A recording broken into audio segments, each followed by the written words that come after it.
I just grew up around like rough kind of guys. Like back in the day, my granddaddy shot 2 white boys. Yeah. And one of them slapped him. Willie D Live.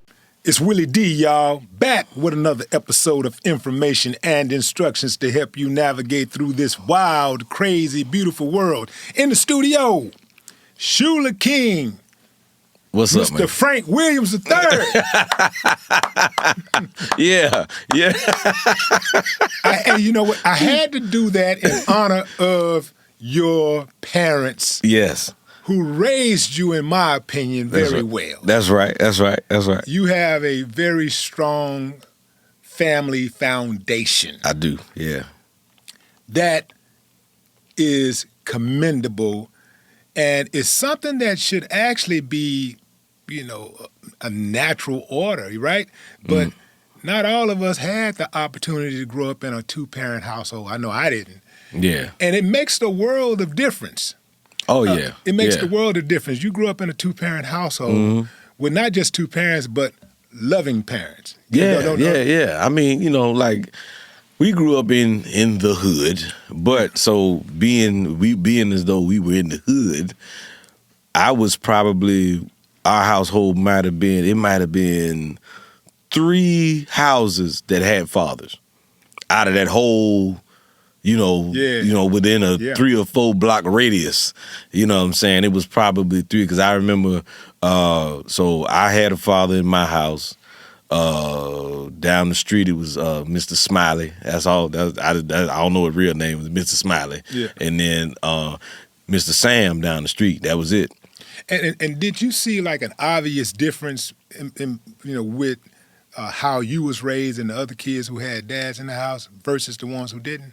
Oh man, like I know like my friends who ain't have, who didn't have their father, they wasn't scared of nothing. Like, you know what I'm saying? Like there was no barriers with that, but like you don't really notice it. You just be like, man, these was the cool kids, or you thought they was cooler than you, and then you know what I mean, because you had to answer to somebody, and it was somebody like that really would tighten your ass up. Yeah. You know what I'm saying? And somebody, I'm gonna tell your daddy, that's like, all right, you got me. You know what I mean? It was like, having a father around, especially a father who was like mine, it was like being in a positive hostage situation. You know what I'm saying? Yeah, oh yeah. My father was like, he wasn't a positive hostage situation. Yeah, I mean he wasn't like, my father wasn't abusive or nothing like that, but he was like, he was a father. He wasn't taking no, he wasn't gonna be no bullshit. Right. You know what I mean? Straight up, man. But he was a good father, man. He passed away 2 years ago. I'm his namesake. You know what I mean? And my family, ran a funeral home. The cool thing about it is the funeral home started in 1945. Right. You know what I mean? So this year right here makes 80 years.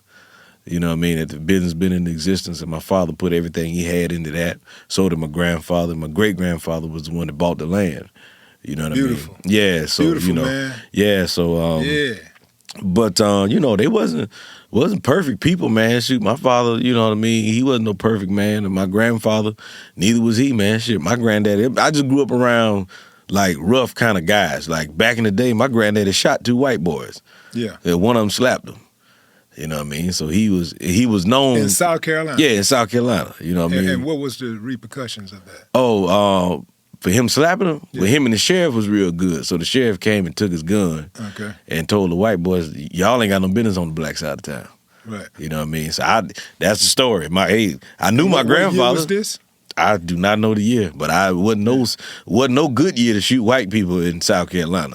You can. So even in 2025. Exactly. You know what I mean? So but he was a man's man. I grew up around men's men. You know what I mean? Yeah.